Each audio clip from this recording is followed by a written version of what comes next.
The moment my 10-year-old granddaughter whispered, "Grandma Rebecca, look under the table," I knew my life was about to change forever. But nothing, absolutely nothing, could have prepared me for what I would discover taped beneath that white linen tablecloth at my own son's wedding reception. Let me back up to the beginning of what should have been one of the happiest days of my life. If you're watching this video, please like and subscribe to the channel and tell me in the comments where you're listening to my story of revenge from. I want to know how far it has reached. September 15th dawned crisp and beautiful in suburban Detroit. I'd been awake since 5:30, my stomach fluttering with the kind of nervous excitement that only comes with momentous occasions. Today, my 42-year-old son David was marrying Andrea, a lovely woman from California who'd brought light back into his eyes after his painful divorce 3 years earlier. Standing in front of my bedroom mirror, adjusting the navy blue dress I'd bought specifically for this day, I felt a surge of maternal pride that nearly brought tears to my eyes. David had been through so much: the custody battle with his ex-wife Lisa, the financial struggles of starting over, the challenge of raising 10-year-old Megan as a single father while working 60-hour weeks at his accounting firm. But I'd been there for him through it all. That's what mothers do, isn't it? We give without expecting anything in return. I'd contributed $15,000 from my retirement savings to help make David and Andrea's dream wedding possible. It was worth every penny to see my son happy again. The venue alone, a historic estate with sprawling gardens an hour outside the city, cost more than I'd spent on anything in years. But David deserved this moment of joy. "You've done enough, Mom," he'd said when I offered to help with the catering costs too. "You've already been so generous." Generous. The word echoed in my mind as I applied my lipstick with slightly shaking hands. At 68, I was proud of my independence.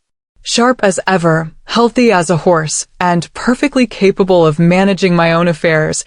Thank you very much. The only thing that worried me lately was David's growing concern about my forgetfulness. "Mom, are you sure you turned off the stove before you left yesterday?" he'd asked just last week when he stopped by my house. "Of course I'm sure, David. It's just that when people get older." He'd trailed off, but the implication hung heavy in the air. I'd laughed it off then, but now, getting ready for his wedding, that conversation nagged at me. I wasn't forgetful. I helped Megan with her algebra homework every Tuesday. I balanced my own checkbook, managed my investments, and could recall every detail of conversations from weeks ago. But children worry about their aging parents. It's natural, I told myself.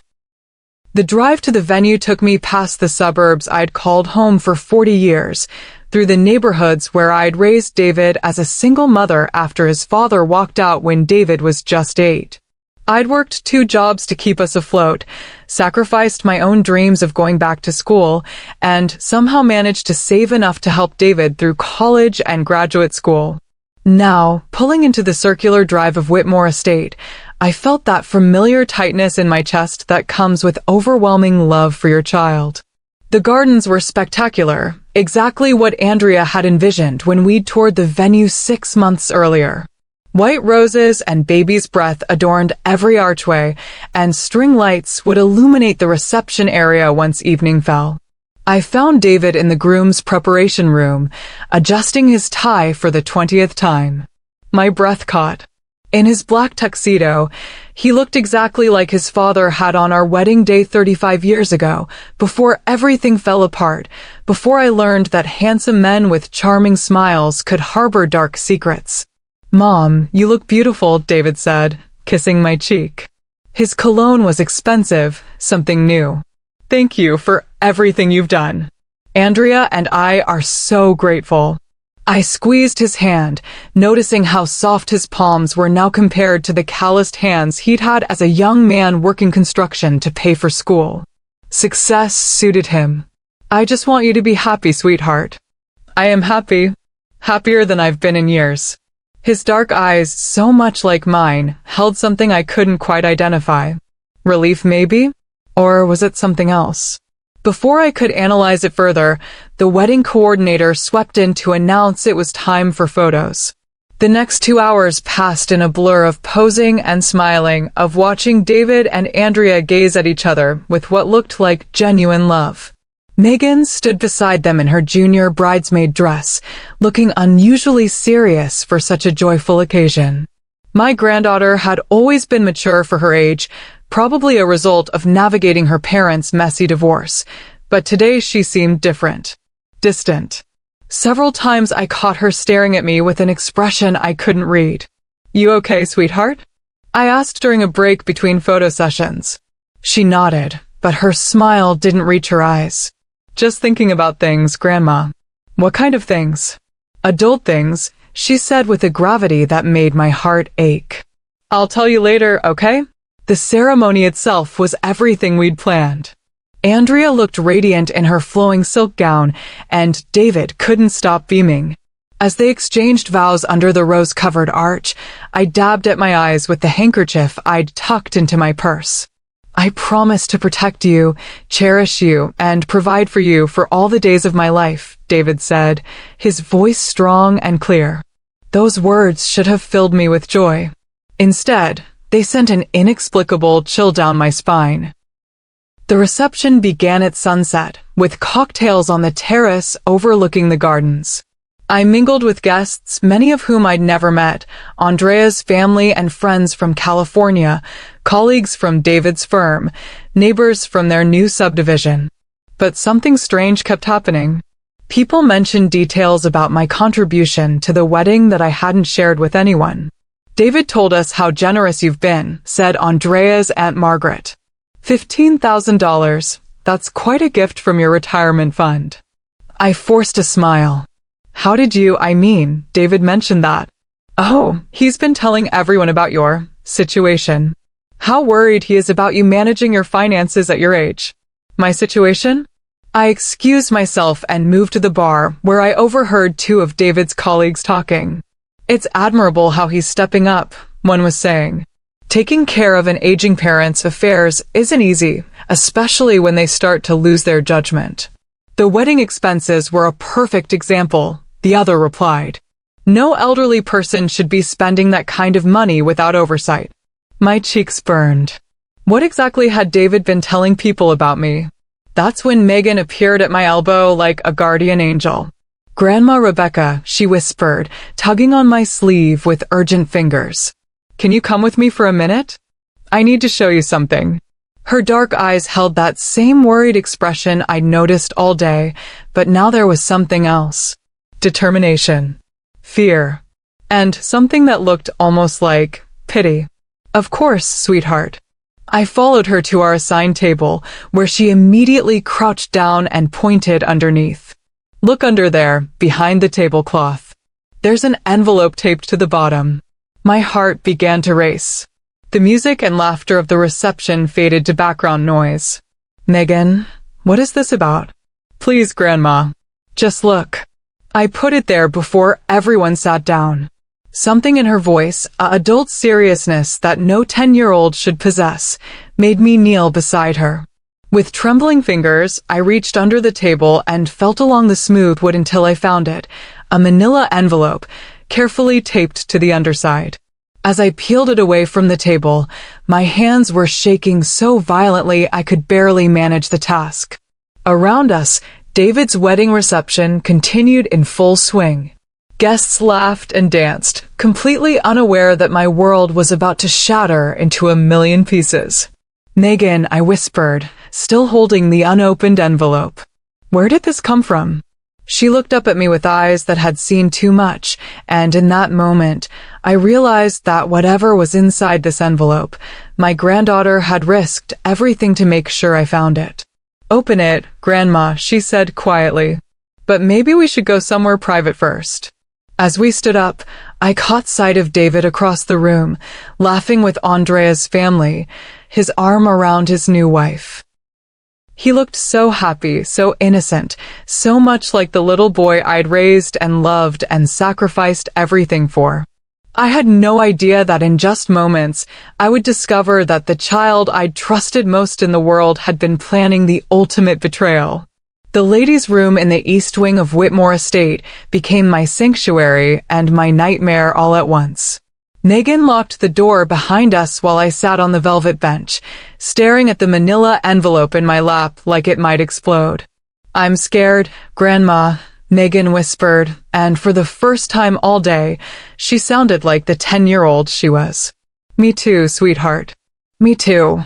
With fingers that felt disconnected from my body, I opened the envelope and pulled out a stack of photocopied documents. The first page made my breath catch in my throat. Bank statements from my checking and savings accounts, showing withdrawals I had never authorized. September 3rd, $2,500 withdrawn from checking. Authorization: David Mitchell, POA. August 28th, $1,800 withdrawn from savings.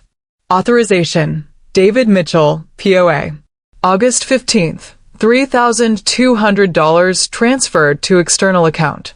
Authorization: David Mitchell, POA. POA. Power of attorney. But I had never given David power of attorney over my accounts. "Megan," I said, my voice barely above a whisper, "how did you get these?" She shifted nervously, picking at the lace on her dress. "Dad has a safe in his home office. The combination is my birthday, October 15th, 2013. He doesn't know that I know it." My granddaughter had been breaking into her father's safe.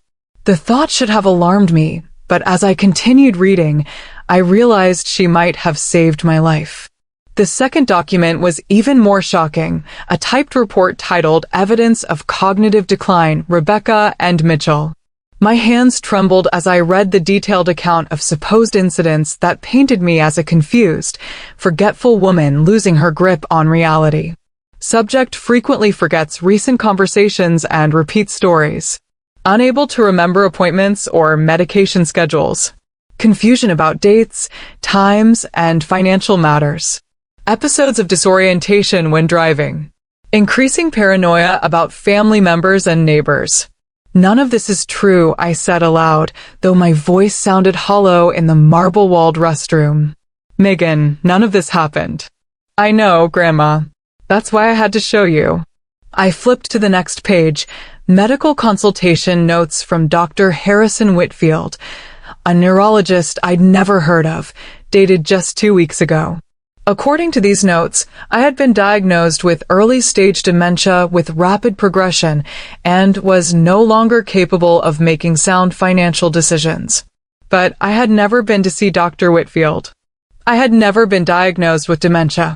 I had never even had a single symptom of cognitive decline. "This is impossible," I breathed.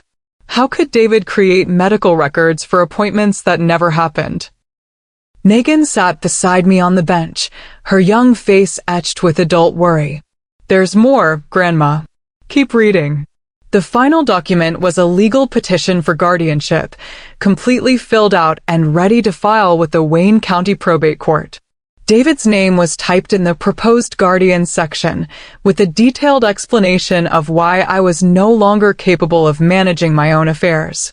Petitioner seeks emergency guardianship due to Ward's rapidly declining mental state and demonstrated inability to manage financial affairs safely. Recent incidents include excessive spending on frivolous purchases and evidence of financial exploitation vulnerability. Excessive spending on frivolous purchases. They were referring to the wedding contribution, my gift to my son, as evidence of mental incompetence. "When is this supposed to be filed?" I asked, though I was afraid to hear the answer. "Next Monday," Megan said quietly. I heard Dad tell Andrea that once they got back from their honeymoon, they would take care of the guardianship situation first thing. I stared at my granddaughter, really looked at her, and saw the weight she'd been carrying. "How long have you known about this?" "About 3 weeks. I was looking for construction paper in Dad's office to make you a birthday card when I accidentally saw the safe was open. I saw your name on some papers and got curious." Her voice dropped to barely a whisper. "I've been watching them ever since, trying to understand what they were planning." 3 weeks. This child had been carrying this terrible secret for 3 weeks, trying to protect me while maintaining a normal relationship with her father. "Megan, there's something I need to know. Have you noticed me being forgetful or confused? Any of the things described in these reports?" She shook her head emphatically. "Never. You're the smartest person I know. You help me with algebra every Tuesday, and you remember everything, what I wore to school last week, what I told you about my friend Sarah's problems, even what books we read together over the summer. Dad's been lying to people about you." The pieces began clicking together with sickening clarity. David's recent comments about my forgetfulness. His insistence on helping me with my banking. His suggestions that I should consider having someone look after my affairs. Andrea's casual remarks about how I shouldn't be living alone at my age. They had been setting the stage for months. "Is there anything else I should know?" I asked, though I wasn't sure I could handle any more revelations. Megan pulled out her cell phone with the guilty expression of a child about to confess something serious. "I recorded them talking last week. I was supposed to be asleep, but they were in the kitchen discussing everything." With shaking hands, I took her earbuds and listened to a conversation that shattered what remained of my faith in my son. Andrea's voice came through clearly. "Once we have control of her accounts, we can pay off my student loans and put a down payment on the bigger house. She won't fight it. She trusts David completely." "The wedding expenses were perfect cover," David replied, and the casual cruelty in his tone made my stomach turn. "Shows a pattern of poor financial judgment on her part. Dr. Whitfield was expensive, but worth it for the documentation." Dr. Whitfield was expensive. David had paid someone to create false medical records. "At least she paid for our wedding before we take everything else," Andrea laughed, and the sound was like ice water in my veins. I removed the earbuds with trembling hands. Around us, the sounds of the wedding reception continued: music, laughter, the clinking of champagne glasses. My son's celebration of love and new beginnings, built on lies and planned theft. "Grandma?" Megan's voice seemed to come from very far away. "Are you okay? Was I okay?" My only child, the boy I'd raised alone, sacrificed for, loved unconditionally, had spent months systematically planning to destroy my independence and steal my life savings. He'd created false medical records, manipulated situations to make me appear confused, and was preparing to have me declared legally incompetent. But more than that, he'd involved his new wife in a scheme to defraud his own mother. And he'd done it all while accepting my money, my help, my love. "No, sweetheart," I said finally. "I'm not okay, but I will be." I stood up, smoothing my dress and checking my reflection in the ornate mirror. I looked exactly the same as I had an hour ago, but everything had changed. The woman staring back at me was no longer David's trusting, generous mother. She was someone who had been betrayed in the deepest possible way and now had to decide how to respond.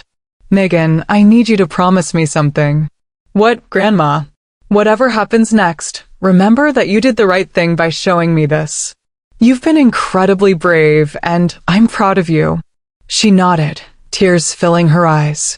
"What are we going to do?" I folded the documents carefully and put them back in the envelope. Outside this restroom, my son was celebrating his wedding, surrounded by friends and family who thought he was a devoted son caring for his aging mother. He had no idea that his carefully constructed plan had just crumbled. "We're going to go back to the reception," I said, taking my granddaughter's hand. "And I'm going to have a conversation with your father that he will never forget." As we walked back toward the sound of music and laughter, I felt something I hadn't experienced in years. The cold, calculating fury of a mother who has discovered her child's ultimate betrayal. David thought he was dealing with a confused, vulnerable old woman. He was about to learn just how wrong he was. The wedding reception looked exactly the same when Megan and I returned from the restroom, but everything felt different. The string lights that had seemed magical an hour earlier now cast harsh shadows across the faces of guests who suddenly looked like strangers. The music was too loud, the laughter too bright, the entire scene like a stage set designed to hide the ugly truth underneath. David was exactly where I'd left him, standing near the bar with Andrea's family, his face animated as he told some story that had them all laughing. From across the room, he looked like the perfect son, handsome, successful, devoted to his new wife. But now I could see what I'd missed before, the way his eyes constantly scanned the crowd, always calculating, always performing. "Act normal," I whispered to Megan as we approached our table. "Can you do that?" She nodded, but I could feel the tension radiating from her small frame. My brave granddaughter had been living with this terrible knowledge for weeks, watching her father plan to destroy the grandmother she loved. I sat down and forced myself to take slow, steady breaths. The envelope felt like it weighed 1,000 pounds in my purse. Around me, conversations continued, glasses clinked, and couples swayed on the dance floor. No one had any idea that a 10-year-old child had just exposed a conspiracy that could have destroyed an entire family. "Mrs. Mitchell?" A woman's voice made me look up. It was Helen Carr, David's neighbor, holding a plate of wedding cake. "Mind if I join you for a moment?" "Of course not." I gestured to the empty chair beside me, grateful for the distraction. Helen settled herself with the careful movements of someone in her 70s. "Lovely ceremony," she said, then leaned closer. "Though I have to say, I've been worried about you lately." My blood chilled. "Worried? Why?" "Well, David mentioned that you've been having some difficulties. Memory issues, confusion about your finances. I hope you don't mind him sharing, but he said he's been trying to help you manage things better." I gripped my water glass so tightly I was surprised it didn't shatter. "David said that?" "Oh yes, just last week when I saw him getting your mail from the front porch. He explained that you'd asked him to help with correspondence because you were getting overwhelmed." Helen's expression was kind but pitying. "It's nothing to be ashamed of, dear. We all need help as we get older." Getting my mail from the front porch. I had never asked David to collect my mail. In fact, I'd been wondering why several expected bills and statements hadn't arrived recently. "Helen," I said carefully, "when exactly did you see David at my house?" "Last Thursday afternoon. I was walking Buster and saw him coming out your front door with a stack of envelopes. He waved and explained about helping you with your mail management. Last Thursday afternoon, I had been at my book club from 2 to 4, then grocery shopping until almost 6. David had been in my house without permission, taking my mail without my knowledge. How many other times had this happened?" Helen continued chatting about neighborhood news, but I barely heard her. My mind was racing, connecting dots I should have seen months ago. The missing bank statements I'd attributed to postal delays. The bill I'd sworn I'd paid that somehow went into collections. The appointment reminder for a doctor I'd never heard of that I'd assumed was sent to me by mistake. "Grandma, are you okay?" Megan appeared beside our table, her dark eyes full of concern. "Just tired, sweetheart." I forced a smile for Helen's benefit. "Would you like some cake?" As Helen excused herself to find her husband, I pulled Megan close. "I need to ask you something, and I need you to think carefully. Have you ever seen your father at my house when I wasn't there?" She bit her lip, a sure sign she was wrestling with something difficult. "A few times. He said you'd asked him to check on things when you were out." "When was the last time?" 2 weeks ago. I was with him when he picked up some papers from your kitchen counter. He said you'd asked him to bring them to his office so he could help you organize your bills." My kitchen counter, where I kept my mail until I had time to sort through it properly. David had been systematically collecting my correspondence, intercepting my financial statements, and probably any medical correspondence as well. "Megan, did he take anything else?" She looked around nervously, then whispered, "He has a key to your house. I saw him make a copy at the hardware store about a month ago. He told the man at the counter it was for his mother who was getting forgetful and might lock herself out. A key to my house. Made without my permission, justified with lies about my mental state. How many times had David been in my home, going through my papers, my personal belongings, my private correspondence? The violation felt almost as devastating as the financial betrayal. My home, the place where I felt safest, most myself, had been compromised for months by my own son. There's something else, Megan whispered. Remember when you couldn't find your checkbook last month and thought you'd misplaced it? I nodded. I'd searched everywhere for that checkbook, finally concluding I must have left it at the bank or dropped it somewhere. Dad had it. I saw it in his office safe. There were other papers too, ones with your signature on them that looked different. My signature. Different. My hands began to shake as I realized the full scope of David's deception. He hadn't just been planning to steal my money, he'd already been stealing it, forging my signature, using a key to enter my home whenever he pleased. Across the room, I watched my son laugh at something Andrea whispered in his ear.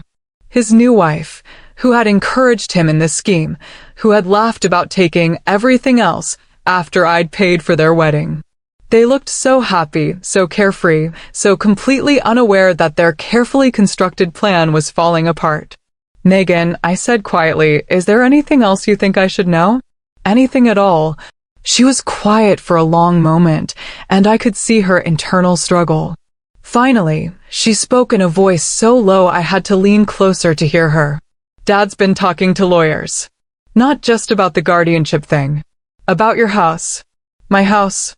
The home I'd lived in for 28 years, where I'd raised David as a single mother, where every room held memories of our life together. What about my house? He's been getting it appraised. Andrea wants to sell it once they get control. She says the money could pay for the down payment on a bigger house for them, and you could live in a nice assisted living place. The final piece of the puzzle clicked into place. David and Andrea hadn't just planned to steal my savings, they'd planned to sell my home and put me in an institution, all under the legal cover of a guardianship based on fraudulent medical records. They'd planned to take everything. My money, my home, my independence, my dignity, all while pretending to care about my well-being. I looked at my granddaughter, this brave, intelligent child who had risked everything to save me, and felt a surge of fierce protectiveness. David had been willing to destroy his own mother's life for money. What kind of father would that make him to Megan? Grandma? Megan's voice brought me back to the present. What are we going to do? I stood up, smoothing my dress and checking that the envelope was secure in my purse. Across the room, David had moved to the dance floor with Andrea, their arms wrapped around each other as they swayed to a slow song. They looked like the picture of happiness, completely unaware that their world was about to change forever. We're going to end this, I said, taking my granddaughter's hand. Right now. It was time for my son to learn that the woman he thought he could manipulate and control was about to become his worst nightmare. I didn't wait for the song to end. With Megan close beside me, I walked straight onto the dance floor, my heart pounding so hard I was sure everyone could hear it over the music. David and Andrea were lost in their romantic moment, her head on his shoulder, his eyes closed as they swayed together. David. My voice cut through the soft melody like a blade. We need to talk. Now. His eyes snapped open, and for just a moment, I saw something flicker across his face, surprise, irritation, and then that practiced smile he'd perfected over the years. Mom, can it wait? It's my wedding day. He kept his arm around Andrea, but I noticed how his grip tightened, almost possessive. No, son. It cannot wait. I held up the manila envelope so he could see it clearly. Not after what I found under our dinner table. The color drained from David's face so quickly I thought he might faint right there on the dance floor. Andrea looked between us, confusion flickering across her features before settling into something that looked like fear. I don't know what you're talking about, David said, but his voice had lost all its warmth. Other couples had stopped dancing around us, sensing the tension. Don't you? I opened the envelope and pulled out the bank statements. These show unauthorized withdrawals from my accounts. Withdrawals made with a power of attorney I never signed. Mom, maybe we should discuss this privately. No. My voice was stronger now, fueled by months of suppressed anger and betrayal. You've been having private conversations about me for months. With Dr. Whitfield, with lawyers, with Andrea's family. It's time for some public honesty. I pulled out the fake medical report and held it up. Early stage dementia with rapid progression. Except I've never seen this Dr. Whitfield in my life. Have I, David? Andrea stepped back from my son, her wedding dress rustling. David, what is she talking about? It's not what it looks like, he said, but sweat was beading on his forehead despite the cool September evening. Really? I pulled out my phone and played Megan's recording. Andrea's voice filled the air around us, crystal clear. Once we have control of her accounts, we can pay off my student loans and put a down payment on the bigger house. Then David's voice. The wedding expenses were perfect cover. Shows a pattern of poor financial judgment on her part. And finally, Andrea again. At least she paid for our wedding before we take everything else. The music had stopped completely now. Guests were gathering around us, drawn by the drama unfolding on the dance floor. I could see David's colleagues, Andrea's family, and neighbors I'd known for years, all watching with horrified fascination. We weren't, Andrea stammered, but there was no explaining away their own recorded words. Weren't what? I demanded. Planning to have me declared incompetent so you could steal my life savings? Planning to sell my house and put me in an assisted living facility while you bought a bigger home with my money. Helen Carr, who had been standing near the edge of the crowd, gasped audibly. David, you've been collecting her mail. You told me she asked you to. And he's been in my house without permission, I continued, my voice growing stronger with each revelation.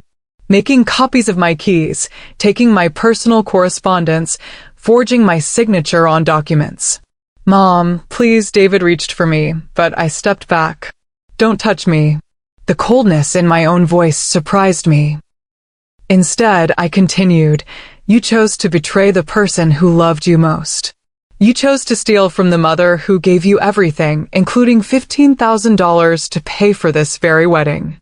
Andrea made a small sound, almost like a sob. David, tell me this isn't true. Tell me we're not built on lies. But David couldn't tell her that, because it would have been just another lie. I could see it in his eyes the moment he realized there was no way out, no charming explanation that would make this go away. It wasn't supposed to happen like this, he said finally, and those 6 words were a full confession. How was it supposed to happen? I asked. Were you going to visit me in the assisted living facility you'd chosen?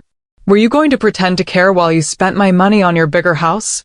He opened his mouth to respond, but no words came out. For the first time in his life, David Mitchell had nothing to say. That's when I knew, with absolute certainty, that the son I had raised and loved was gone. In his place stood a stranger who had been willing to destroy his own mother for money. The wedding reception was over, even though the night was still young. And my real fight was just beginning. The silence that followed David's confession felt like it lasted forever, though it was probably only seconds. Then everything happened at once. Several guests began talking in hushed, urgent tones. Phones appeared as people started making calls, probably to family members who weren't at the wedding, sharing the shocking news that was already spreading through social media. Andrea's father pushed through the crowd, his face thunderous. Andrea, we're leaving. Now. His voice brooked no argument. Dad, she started, but he cut her off. Now, Andrea. This family is finished.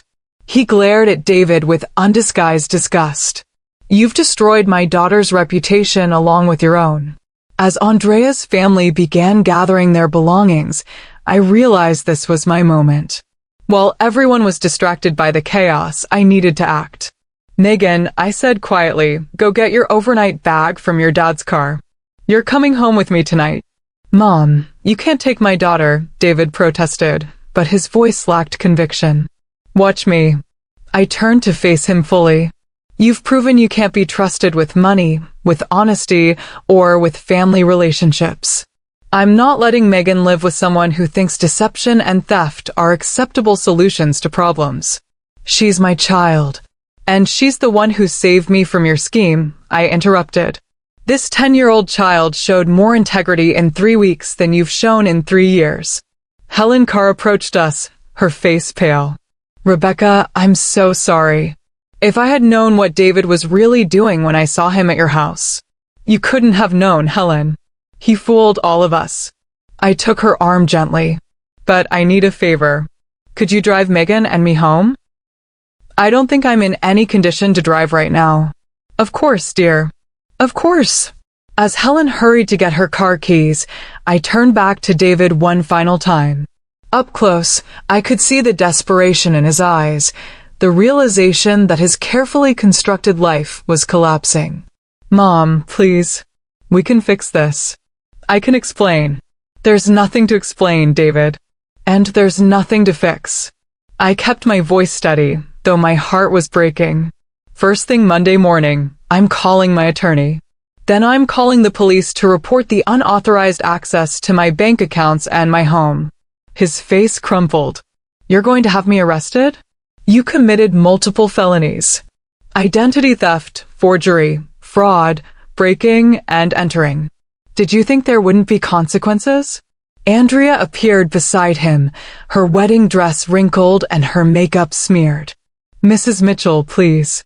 David made mistakes, but he's still your son. My son died the day he decided to steal from me, I said quietly. I don't know who this man is, but he's not the child I raised. Megan returned with her small suitcase, her face composed, but her eyes red-rimmed. She walked past her father without a word and took my hand. Ready, Grandma? Ready, sweetheart. As we walked toward Helen's car, David called after us one more time.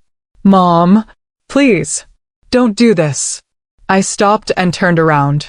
The wedding reception was completely destroyed now. Guests were leaving in groups, whispering among themselves, and the catering staff was beginning to clean up what should have been a celebration.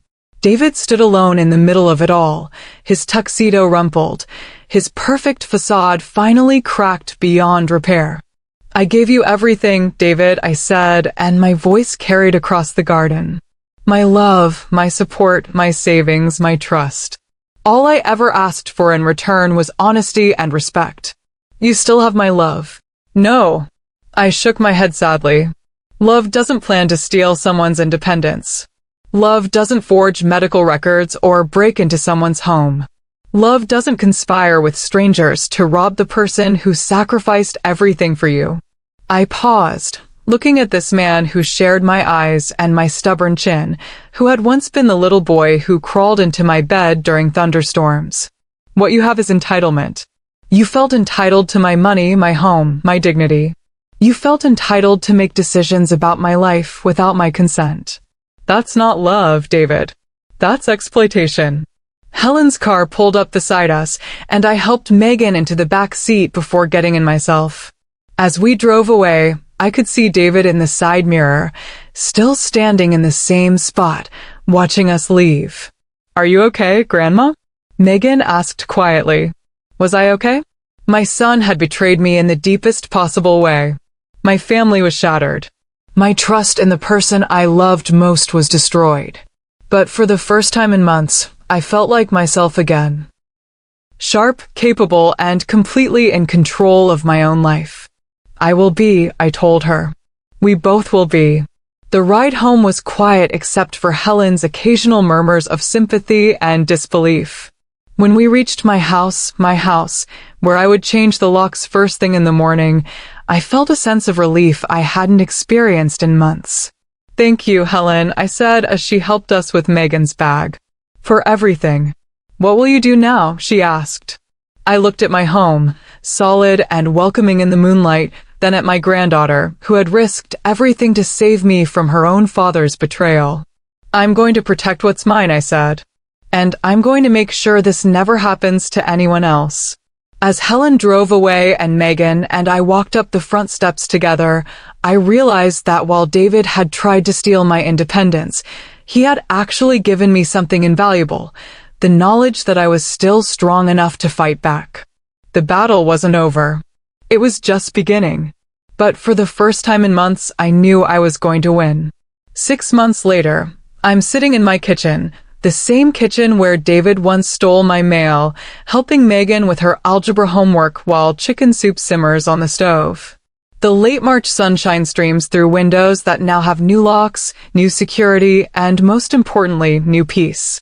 The legal proceedings moved faster than I expected. David's scheme unraveled completely once my attorney, Margaret Chin, began investigating. We discovered he'd stolen nearly $38,000 over 8 months, using forged documents and unauthorized access to my accounts. The fake medical records led to Dr. Whitfield losing his license. Apparently, David wasn't his first client seeking fraudulent documentation. Grandma, did you carry the 2 here? Megan points to a problem on her worksheet, pulling me back to the present. Let's see. I examine her work, marveling at how normal this feels. Every Tuesday and Thursday evening, she's here for dinner and homework help while her mother, Lisa, works her evening shift at the hospital. The arrangement works perfectly for all of us. Lisa and I have grown closer through this ordeal. She'd suspected something was wrong with David's finances during their marriage, but could never prove it. I'm so sorry I didn't warn you, she told me during one of our long conversations over coffee. I thought maybe I was being paranoid or vindictive. Now she's one of my closest allies. We've even discussed having Megan stay with me more permanently if David doesn't complete the court-ordered counseling and financial restitution program. David. The name still causes a complex mix of emotions, grief for the son I thought I knew, anger at the man he became, and, surprisingly, a small seed of hope for the person he might still become. He pleaded guilty to multiple charges and received 2 years of supervised probation, community service, and mandatory counseling. Andrea filed for divorce within 6 weeks of the wedding, and David lost his job when his employer learned about the fraud charges. He's living in a small apartment now, working at a bookkeeping firm that hires people with criminal records. We're in family therapy together, court-mandated at first, but continuing by choice. It's painful work. Some sessions end with both of us in tears, others with me walking out in frustration. But slowly, very slowly, we're beginning to understand how our relationship became so toxic. I felt entitled to your money because you'd always taken care of everything, David admitted during one session. I never learned to solve problems without your financial help. When I met Andrea and wanted to give her the life she deserved, stealing from you felt justified. The entitlement ran deeper than money, though. David had never learned to see me as a complete person with my own needs, desires, and rights. To him, I was mom, a resource to be managed, not a human being to be respected. I convinced myself I was protecting you, he continued, that you were getting old and needed someone to make decisions for you. It was easier than admitting I was stealing from the person who loved me most. Our relationship will never be what it was. Trust, once shattered by such calculated betrayal, doesn't simply reassemble. But we're building something new, more honest, more equal, and hopefully more sustainable. The lessons from this experience have changed how I view family, trust, and my own strength. Financial independence is emotional independence. No matter how much you love someone, maintain control over your own resources. Love doesn't require financial vulnerability. Trust your instincts about behavioral changes, even in family members. When someone starts treating you differently, pay attention. Your gut feelings often recognize manipulation before your heart wants to admit it. Children sometimes see family dynamics more clearly than adults. Megan recognized her father's deception because she wasn't blinded by expectations, denial, or complicated emotional history. Generosity should never make you vulnerable to exploitation.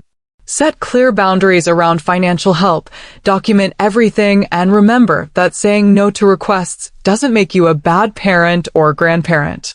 It's never too late to fight back.